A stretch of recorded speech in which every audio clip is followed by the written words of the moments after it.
स्वागत है दोस्तों आप सबका मेरे इस channel maths by Himanshu sir में। और मैं हिमांशु दास आप सबका स्वागत करता हूं मेरे इस चैनल में।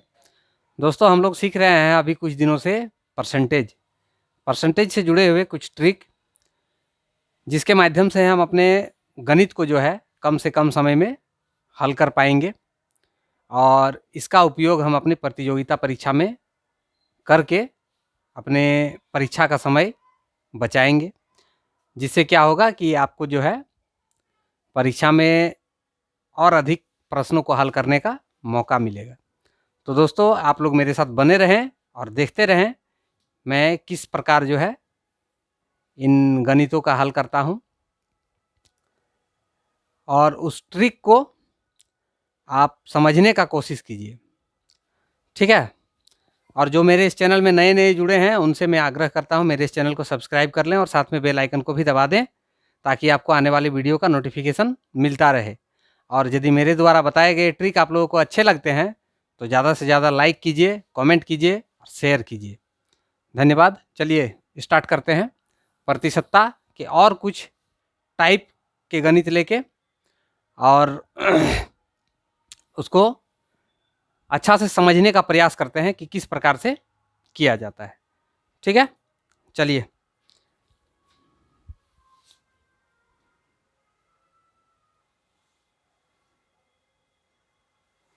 देखिए, आपके पास एक टाइप है। इस टाइप के प्रश्न जब पूछे जाएंगे तब उसका हल आप कैसे करके कीजिएगा, ठीक है ना। एक परीक्षार्थी किसी परीक्षा में m% अंक प्राप्त करता है और x अंक से अनुत्तीर्ण हो जाता है। उसी परीक्षा में एक अन्य छात्र n% अंक प्राप्त करता है जो उत्तीर्ण अंक से y अंक अधिक है। तो परीक्षा में पूर्णांक क्या है? तो परीक्षा में पूर्णांक जब पूछा जाएगा कि मतलब परीक्षा कितना नंबर का था, टोटल पूर्णांक उसमें कितना था, तो पूर्णांक निकालने के लिए सूत्र विधि, इसका जो ट्रिक होता है वो क्या होता है, 100 बटे m तथा n का अंतर। m और n क्या है? एक विद्यार्थी द्वारा लाया गया, पहला विद्यार्थी द्वारा लाया गया प्रतिशत मान, और n है दूसरा विद्यार्थी द्वारा लाया गया प्रतिशत मान, ठीक है ना। वो दोनों का अंतर नीचे में 100 बटे उतना लिखना है, गुना x प्लस वाई। x और y क्या है? x है पहला विद्यार्थी द्वारा जो कम नंबर था, उत्तीर्ण होने के लिए जितना नंबर चाहिए था उससे जितना कम था वो नंबर है x, और दूसरा विद्यार्थी के लिए जो परीक्षा में वो उत्तीर्ण होने से कितना ज़्यादा अंक लाया था, y अंक। ये दोनों का योगफल को इसके साथ गुना करना है, तब जाके आपका ये पूर्णांक प्राप्त हो जाएगा इस ट्रिक से। इससे जुड़े हुए एक दो प्रश्न का हम लोग हल देख लेते हैं, उसमें हम लोगों का ये क्लियर हो जाएगा किस प्रकार से इसका हल होता है, ठीक है।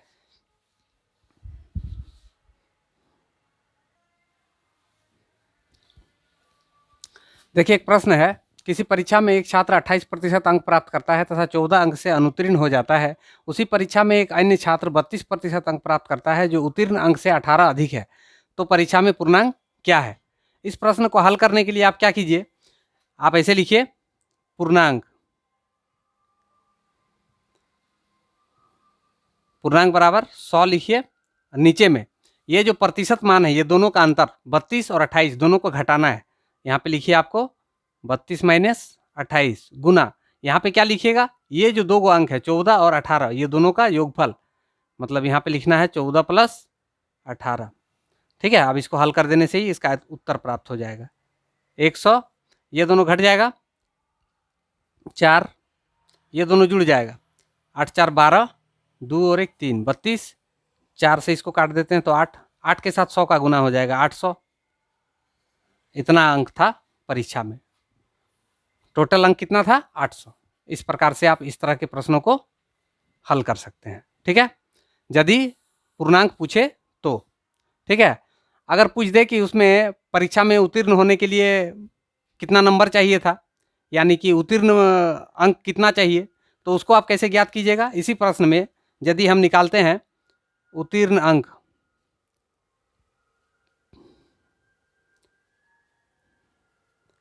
उत्तीर्ण होने के लिए अंक कितना होगा, देखिए ये जो 28% है या 32% है, ये दोनों में से किसी भी परसेंटेज में बैठाने से, और जो बाकी उसका दिया हुआ है मान 14 और 18, उसको जोड़ने या घटाने से हमको प्राप्त हो जाएगा। कैसे? उत्तीर्ण अंक बराबर हम लोग लिखेंगे कितना, 800 का 28%।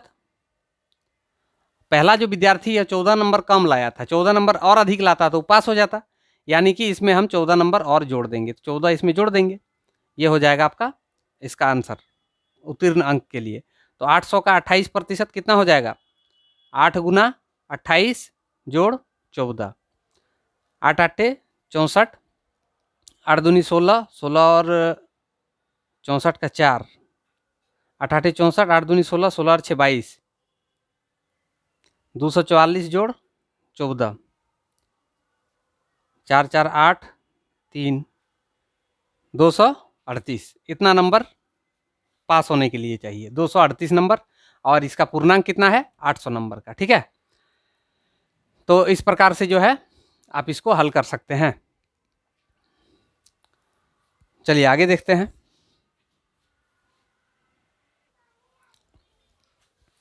देखिए, एक प्रश्न है, सुरेंद्र ने अपनी कक्षा की वार्षिक परीक्षा में 37.5% अंक प्राप्त किया तथा 68 अंकों से अनुत्तीर्ण हो गया। उसी परीक्षा में एक अन्य विद्यार्थी ने 47.25% अंक प्राप्त किए, जो उत्तीर्ण अंक से 49% अधिक है। तो परीक्षा में पूर्णांक क्या है? तो यहाँ पे हम लोग लिखेंगे पूर्णांक बराबर 100 बटे इसको और इसको घटा के लिखना है। तो यहाँ पे लिखिए आप 47.25 माइनस 37.5 गुना इसका और इसका योगफल 8 9 8 17, 6 और 4 10, 10 और 1 11, 117। अब इसको हल कर दीजिए। 100, इसको घटाना है, यहाँ पे एक जीरो लगा दीजिए।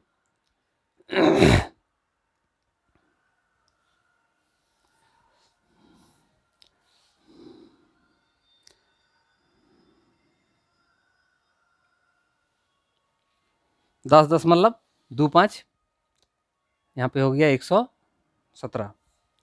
इसका पॉइंट हट जाएगा तो यहाँ पे 2 जीरो और बढ़ जाएगा। अब आपको क्या करना है, इसके साथ इसको भागा कर देना है, 17 के साथ ये कट जाएगा।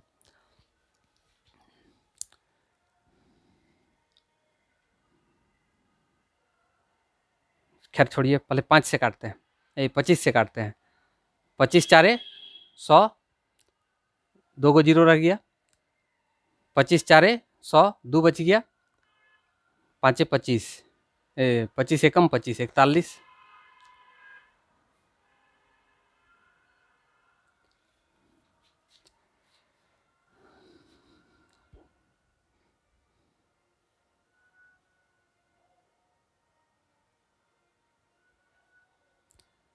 सॉरी, इसको मिस्टेक किए।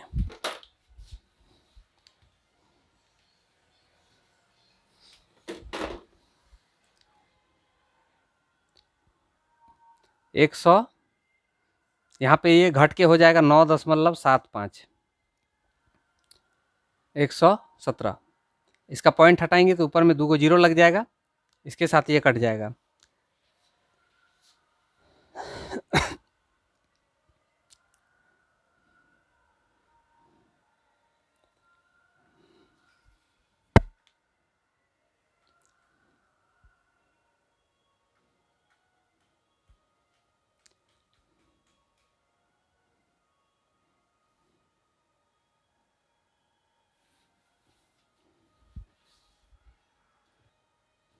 हाँ, देखिए इसको कैसे करना है। 25 के साथ पहले इसको हम काटें, 25 के साथ 39 बार में ये कट गया।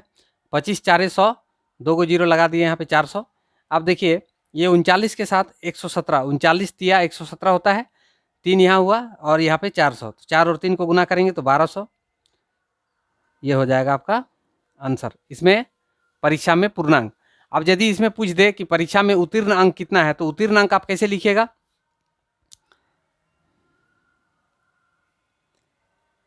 उत्तीर्ण अंक 1200 का, तो का वो छोड़िए, यहाँ पे गुना लिखिए डायरेक्ट। 1200 गुना कोई भी एक प्रतिशत वाला मान, इसको लिखिए चाहे इसको लिखिए, इसी को लिखते हैं 37.5 बटे 100 जोड़, इसमें कितना जोड़ना पड़ेगा 68। चलिए ये हो जाएगा उत्तीर्ण अंक। इसका 2 को 0, इसका 2 को 0 कट गया। अब आपको करना है 12 के साथ इसको गुना और 68 को इसमें जोड़ देना है, ठीक है ना। देखिए 12 के साथ इसको गुना करने पर प्राप्त होगा 450 और यहाँ पे हम लोगों का है 68। 68 को इसके साथ हम जोड़ देंगे तो कितना प्राप्त हो जाएगा 8, 6 5 11, 4 और 1 5, 518। इतना नंबर लाने से वो पास हो जाएगा। पास होने के लिए इतना नंबर लाना होगा, ठीक है ना। और पूर्णांक निकालने के लिए 1200। पूर्णांक कितना है 1200। इस परीक्षा में पूर्णांक कितना है 1200, ठीक है ना। इस प्रकार से इस टाइप के प्रश्नों को हल किया जाता है। अब चलते हैं हम लोग नेक्स्ट टाइप की ओर, देखते हैं उस टाइप में किस प्रकार के प्रश्न होते हैं और उसको हम लोग हल कैसे करके करते हैं। देखिए इस टाइप के एक प्रश्न भी इसके अंतर्गत आते हैं। ये टाइप क्या है, टाइप को समझिए। देखिए किसी नगर की जनसंख्या या शहर की जनसंख्या में प्रथम वर्ष m% की वृद्धि, दूसरे वर्ष n% की वृद्धि तथा तीसरे वर्ष p% की वृद्धि हो तो 3 वर्ष बाद की जनसंख्या क्या होगी। तो इसको हम लोग ट्रिक के माध्यम से ऐसे ज्ञात कर सकते हैं। पूर्व जनसंख्या, पहले का कुछ जनसंख्या दिया हुआ रहेगा, बोलेगा कि वर्तमान में इतना जनसंख्या है और 3 साल के बाद उसका जनसंख्या क्या होगा, उसके बारे में अगर पूछ रहा है और तीनों साल के लिए वृद्धि दर जो है अलग अलग दिया रहेगा, तब हम इस ट्रिक का प्रयोग करेंगे। इसमें लिखेंगे पूर्व जनसंख्या गुना 1 + m/100। m क्या है, पहले साल में जो वृद्धि दर है वो, फिर यहाँ पे गुना लिखेंगे 1 + n/100। n क्या है, दूसरे साल में जो वृद्धि दर है। फिर लिखेंगे गुना 1 + p/100। p क्या है, तीसरे साल में वृद्धि दर, ठीक है ना। इस ट्रिक के माध्यम से हम इस प्रकार के प्रश्नों को हल कर सकते हैं। एक दूसरा टाइप इसी के अंतर्गत आता है, देख लेते हैं। उसमें केवल वृद्धि दर जो है एक ही दिया रहेगा, लेकिन उसमें साल 2 साल के लिए पूछ सकता है, 3 साल के लिए पूछ सकता है, वो अलग अलग हो सकता है। देखिए उसमें वृद्धि दर लेकिन जो है एक ही रहेगा, उसके लिए क्या फॉर्मूला लगेगा। देखिए अगर इस तरह से दिया रहे, यदि किसी गांव की जनसंख्या x हो तथा उसमें वार्षिक वृद्धि दर m% हो तो t वर्ष के बाद जनसंख्या क्या होगी। तो t वर्ष के बाद जनसंख्या हम लोग इस विधि से ज्ञात कर सकते हैं। x मतलब हो गया उसका पूर्ववत जो जनसंख्या है, पहले का जो जनसंख्या है वो, उसके साथ गुना करेंगे 1 + m/100 के ऊपर में घात कितना t। ये t है समय, यहाँ पे 2 साल 3 साल आपको कुछ भी पूछ सकता है, तो यहाँ पे t के जगह पर जो पूछेगा 2 साल तो 2 लिखिएगा, 3 साल तो 3 लिखिएगा। m क्या है, जनसंख्या में वृद्धि दर, जो वार्षिक वृद्धि दर है, रेट जो है, उस रेट को लिखिएगा m के जगह पर, नीचे में 100 रहेगा। यहाँ पे x के जगह पर क्या लिखना है, जो उसका जनसंख्या कुछ दिया हुआ है उसको, ठीक है ना। इस प्रकार से हम लोग इसको ज्ञात कर सकते हैं। देख लेते हैं दोनों का एक एक जो है प्रश्न इस टाइप में, तब ये और ज़्यादा क्लियर हो जाएगा कैसे करके इनका हल होता है, ठीक है ना।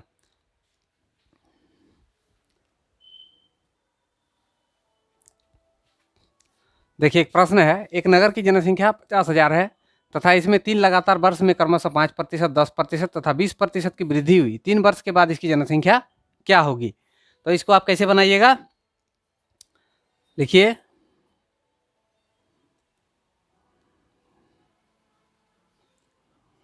तीन वर्ष के बाद जनसंख्या बराबर क्या होगा। ये जो पूर्व का जनसंख्या है 50,000, इसको लिख दीजिए, गुना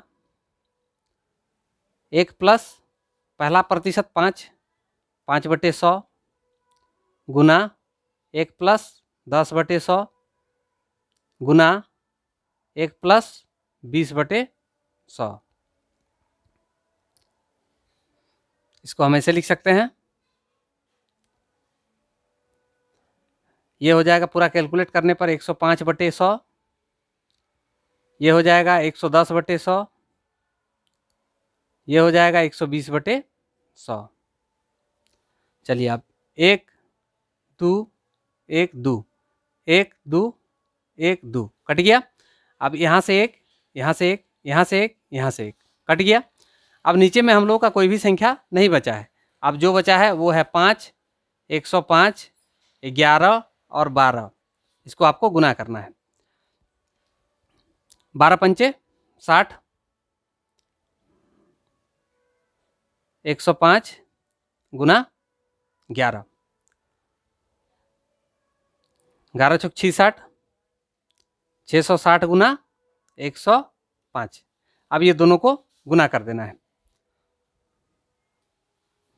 देखिए 660 के साथ 105 को गुना कर देंगे तो इतना प्राप्त हो जाएगा। यही हो जाएगा इस शहर की जनसंख्या।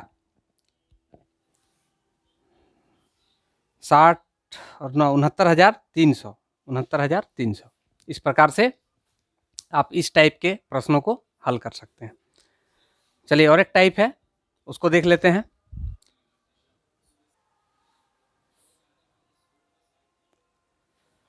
देखिए किसी गांव की जनसंख्या 800 है तथा इसमें प्रतिवर्ष 5% वार्षिक दर से वृद्धि हो रही है, तो 2 वर्ष के बाद जनसंख्या क्या होगी? तो 2 वर्ष के बाद जनसंख्या क्या हो जाएगी? जो आपका पहले का जनसंख्या दिया है उसको लिखिए, गुना 1 प्लस कितना प्रतिशत है 5 और नीचे में 100, यहाँ ऊपर में 2, काहे कि 2 वर्ष के लिए पूछ रहा है इसीलिए यहाँ पे 2 लिखेंगे। ठीक है, यहाँ पे हो गया 800 गुना, इसको आपको क्या करना है 105 बटे 100, ये 2 बार है इसलिए 2 बार लिख दीजिए। 2 को 0 इसका, 2 को 0 इसका कट गया। 105 और 105 को गुना कीजिए और 100 के साथ भागा कर दीजिए। पहले 8 के साथ गुना करते हैं। चलिए 8 पंचे 40,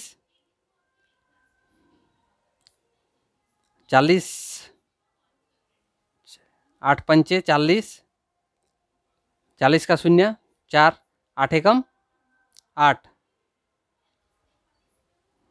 इतना गुना 105 बटे 100। अब ये दोनों को गुना करना है और 100 के साथ भागा करना है।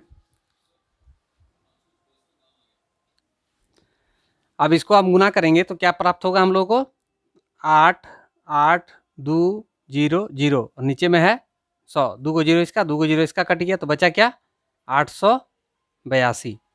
ये हो जाएगा 2 साल के बाद जनसंख्या। इस प्रकार से हम इसको हल कर सकते हैं। तो दोस्तों आपको वीडियो कैसे लगा? आप लोग जो है इसके बारे में मुझे कमेंट करके बताएं।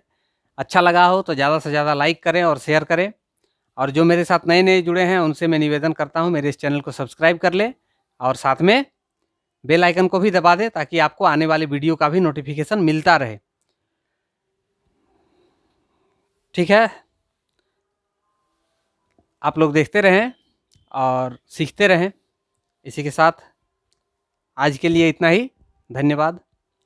शुभ रात्रि।